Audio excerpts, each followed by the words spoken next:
सभी को नमस्कार। हिंदी संसार में आपका हार्दिक स्वागत एवं अभिनंदन। शुरू करते हैं सहायक आचार्य हिंदी एवं हिंदी की तमाम भर्ती परीक्षाओं के लिए उपयोगी श्रृंखला पाश्चात्य काव्यशास्त्र। काव्य को सौंदर्यवादी दृष्टि से देखा और इसे दार्शनिक, राजनीतिक एवं नीतिशास्त्र के बंधन से मुक्त किया अरस्तु ने।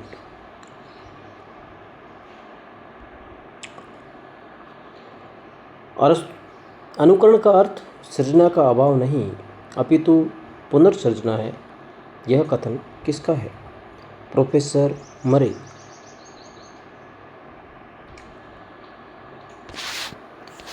अरस्तु के द्वारा प्रयुक्त अनुकरण का अर्थ है सादृश्य विधान द्वारा वस्तु का पुनराख्यान। यह कथन किसका है? प्रोफेसर ब्रूचर।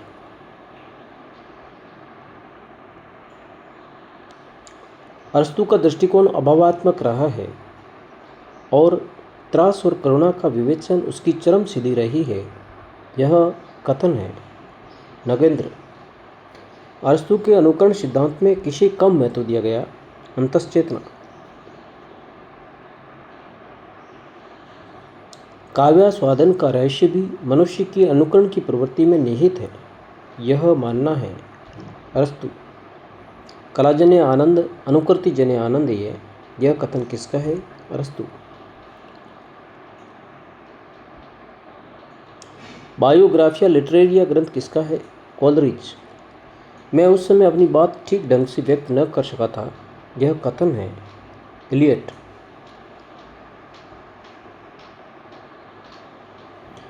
अनुकरण को नया अर्थ प्रदान करते हुए कला का स्वतंत्र अस्तित्व स्थापित किया अरस्तु ने। साहित्य पर विवेचन सिद्धांत को लागू करने का श्रेय किसे है? अरस्तु। प्लेटो का समय है 427 ईस्वी पूर्व से 347 ईस्वी पूर्व। The republic, the statement, the laws रचनाएं किसकी है? प्लेटो।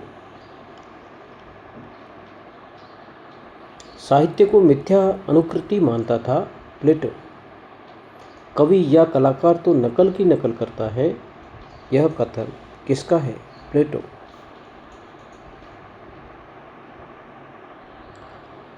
काव्य को नैतिकता और उपयोगिता के मानदंड से परखने का पक्षपाती है प्लेटो। केवल उपयोगितावाद को महत्व देना पशु धर्म है। यह कथन किसका है? प्लेटो। अनुकरण सिद्धांत प्लेटो।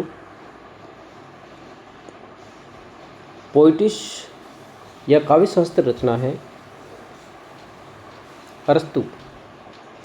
पोइटिक्स या काव्यशास्त्र रचना अरस्तु। कोलरिज का समय 1722 ईस्वी से 1834 ईस्वी तक।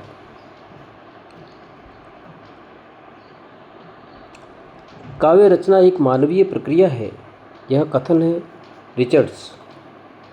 संप्रेषणीयता सिद्धांत किसका है? संप्रेषणीयता सिद्धांत Richards. Principles of literary criticism नामक ग्रंथ के लेखक हैं रिचर्ड्स।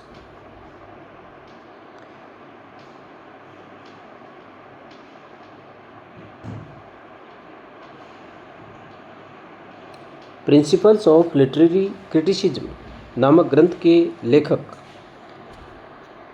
रिचर्ड्स। रिचर्ड्स का जीवन काल है 1893 से 1979 ईस्वी।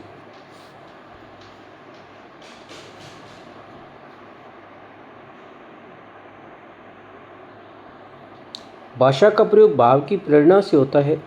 यह विचार है रिचर्ड्स।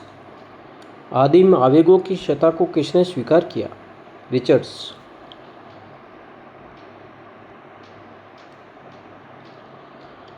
भाषा में लहजा या टोन विशेष महत्वपूर्ण है जिसका आधार संबंध न होकर भाव दशा है। यह विचार किसका है? रिचर्ड्स। रिचर्ड्स ने भाषा के कौन से भेद स्वीकार किए? भाव, लहजा या टोन, अभिप्राय।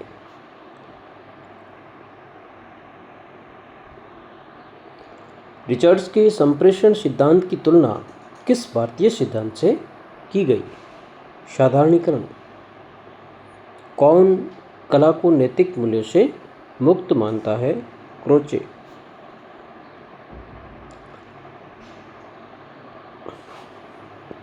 अभिव्यक्ति की उच्चता और उत्कृष्टता का नाम है औदात्य।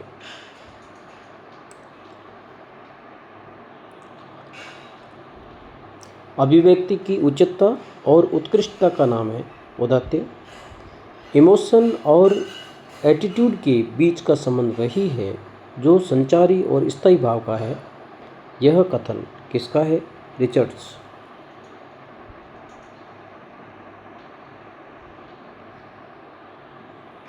शब्दों के अर्थबोध एवं बिंब ग्रहण से हमें काव्यार्थ का बोध होता है, यह मानना है रिचर्ड्स।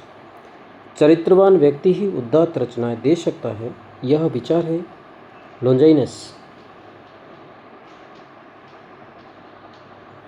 अरस्तु ने काव्य के कौन से भेद माने हैं? सत्काव्य, असत्काव्य, नाट्यात्मक काव्य।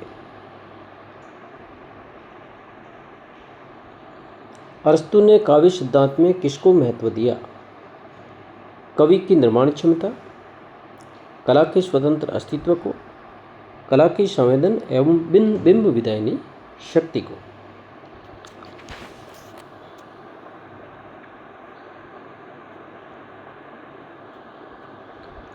ट्रेजेडी का कर्तव्य कर्म केवल करुणा त्रास के लिए माध्यम प्रस्तुत करना नहीं, अपितु एक सुनिश्चित कलात्मक परितोष प्राप्त करना है। यह मत किसका है? प्रोफेसर ब्रूचर। ट्रेजेडी से सामान्य जनों के मन में व्याप्त भय और करुणा की भावनाएं संतुलित हो जाती है। यह मत है लेसिंग का।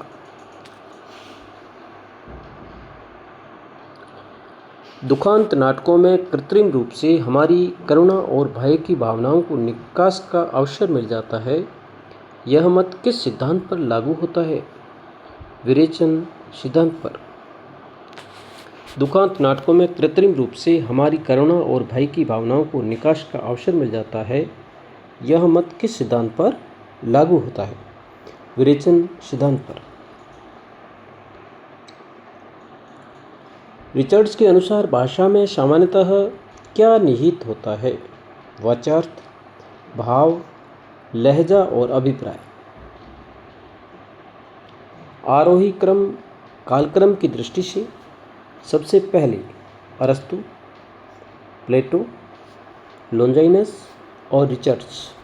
अरस्तु, प्लेटो, लॉन्जाइनस और रिचर्ड्स। लॉन्जाइनस का समय है 3री शती। लॉन्जाइनस का संबंध है यूनान से। प्रोफेसर ब्रूचर ने व्याख्या की है अरस्तु के अनुकरण सिद्धांत की।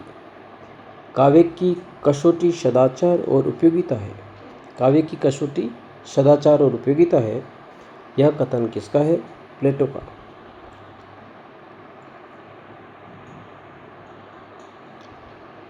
Preference of lyrical blades. Preference of lyrical blades किस आलोचक की कृति है? वर्ड्सवर्थ की। ग्रामीण भाषा में काव्य की गहन अनुभूतियों को व्यक्त करने की क्षमता नहीं होती है, यह कथन है कोलरिज। ग्रामीण भाषा में काव्य की गहन अनुभूतियों को व्यक्त करने की क्षमता नहीं होती है, यह कथन है कोलरिज।